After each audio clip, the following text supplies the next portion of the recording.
أهلا بيكم، أنا دينا ودي الحلقة الأولى من سلسلة علاقات خطرة. ممكن تكون أعقد حاجة في الدنيا هي العلاقات بين البشر، مش بس أعقد، لأ هي كمان أخطر وطبعا أصعب. العلاقات الخطرة اللي هنتكلم عليها ممكن تكون مع صاحب أو زميل في العمل أو أخ أو أب أو أم أو شريك أو أي حد في حياتك. العلاقات بين البشر زي ما هي واحدة من الأسباب المهمة للسعادة والإقبال على الحياة، ساعات بتكون أهم مصادر التعاسة والألم. ممكن علاقة تطلعك سابع سما وعلاقة تانية تنزلك سابع أرض، منها اللي بيبوظ ويأذي ومنها اللي يصلح ويغير ويعالج. في السلسلة دي هنتكلم عن أنواع وأشكال كتير من العلاقات اللي مهم تاخد بالك منها في حياتك وتحمي نفسك منها بكل شجاعة ومسؤولية مهما كان التمن. هنتكلم عن العلاقة مع حد انطوائي أو نرجسي أو موسوس أو شكاك، لحد ما نوصل في الآخر للعلاقة الحقيقية الصحية اللي تغير وتصلح وتعالج.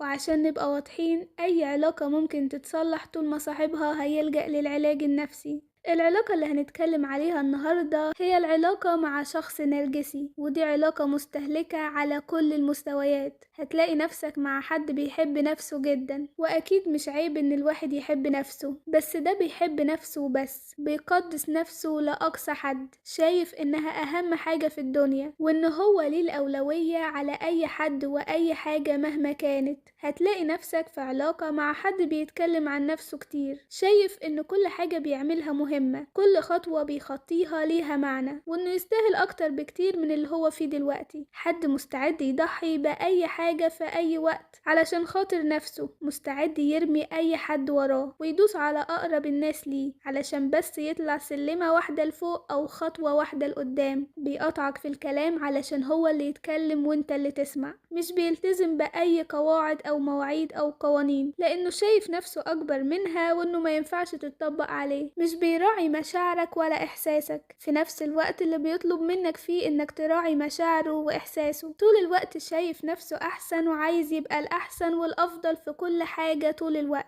دايما أناني ومغرور، بيتباهى كتير بكلامه ومظهره وطريقته ودماغه وقدراته، وعايزك وعايز الناس تشوفه دايما فوق البشر، عايز العالم يدور حواليه هو وبس. بيستنى منك ومن كل الناس التقدير والاحترام والإعجاب بمبرر ومن غير مبرر. عنده قدرة فظيعة على الإقناع، ممكن يحسسك إنك أميرة الأميرات وسحرة الساحرات لحد ما يوصل للي هو عايزه. لو قلتيله لأ تبقى مصيبة، ولو ما شفتيش اللي هو شايفه يتهد العالم وتتخرب الدنيا. لو انتقدتيه يتضايق ويكتئب بسرعة، وممكن يغضب ويكسر أي حاجة لمجرد إنك شككتي في كلامه. ممكن يستخدمك ويستخدم أي حد وأي حاجة علشان يوصل للي في دماغه. لو لقيتي نفسك في علاقة مع شخص بالشكل ده ولو ما سمحش لنفسه بالعلاج النفسي، خدي ديلك في سنانك واجري. وبس كده، أشوفكم في الحلقة اللي جاية. باي باي.